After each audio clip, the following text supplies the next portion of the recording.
இன்றைக்கி தூத்துக்குடியில் உள்ள ஃபிஷிங் ஹார்பர் மீன்கள் தான் நம்ம பார்க்க போகிறோம். பார்த்துக்கோங்க. அதாவது இதான் வண்டி. அதாவது 20 கூட கிட்டத்தட்ட பார்த்துக்கோங்க. 20 கூடைக்கு மேலே மீன் இருக்குது. நான் கீழேருந்து உங்களுக்கு கரெக்டாக ஒன்று ஒன்றா காட்டுறேன் பாருங்கள். இது வந்து ஊசி கனவான்னு சொல்லுவோம். பார்த்துக்கோங்க. நான் லைட் அடித்து காட்டுறேன். நான் முடிஞ்சால் கையிலையும் எடுத்து காமிக்கேன் பாருங்கள். இது வந்து நாங்கள் வந்து ஊசி கனவான்னு சொல்லுவோம். நல்லாவே இருக்கும். முடிஞ்ச அளவுக்கு நல்லா கொஞ்சம் தெளிவாக தான் இருக்குது. சரியா?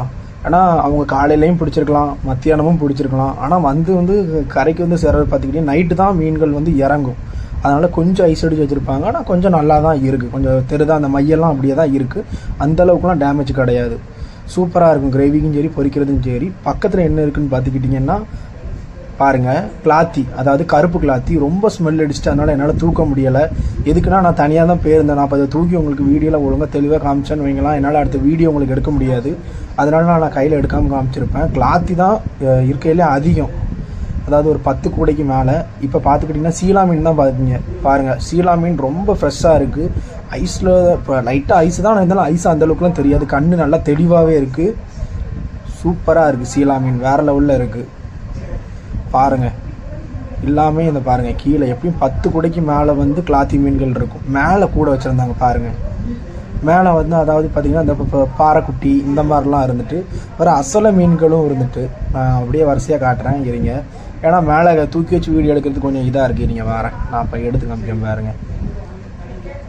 இப்போ அடுத்து பார்த்துக்கிட்டிங்கன்னா அசலை மீனும் மஞ்சப்பாறை, வேறு மஞ்சள் குட்டி இதெல்லாம் கொஞ்சம் கலந்து கிடக்கு.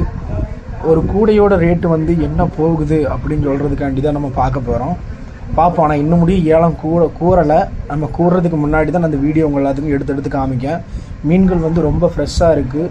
நான் கூட எனக்கு என்னமோ நினச்சேன். இன்றைக்கி வந்து சனிக்கிழமை பார்த்துக்கோங்க. அதனால் வந்து ரொம்ப ஃப்ரெஷ்ஷாக இருக்குது. சீக்கிரமான டைமிங்கில் நான் இன்றைக்கி வந்து உங்களுக்கு வீடியோ எடுத்து காமிக்கேன். கிட்டத்தட்ட இன்னைக்கு வந்து கையில் எடுத்து காமிக்க பாருங்கள். ரொம்ப ஃப்ரெஷ்ஷு மீன் பாருங்கள், எவ்வளோ பெருசாக இருக்குன்னு பாருங்கள். சரியான ஃப்ரெஷ்ஷு கையில். அதாவது நான் வந்து இன்றைக்கி வந்து 8 மணிக்கெலாம் நாங்கள் போயிட்டோம். கரெக்டாக 8:10 அந்த வண்டியை தள்ளிட்டுட்டாங்க. அதனால் பார்த்துக்கிட்டிங்கன்னா சீக்கிரமாக வந்தது. நான் உங்களுக்கு சுற்றி கூட காட்டுறேன் பாருங்கள். யாருமே இருக்க மாட்டாங்க. கூட்டம் ரொம்ப கம்மியாக தான் இருக்கும். இனிமே தான் ஏலம் வந்து ஸ்டார்ட்டே பண்ணுவாங்க.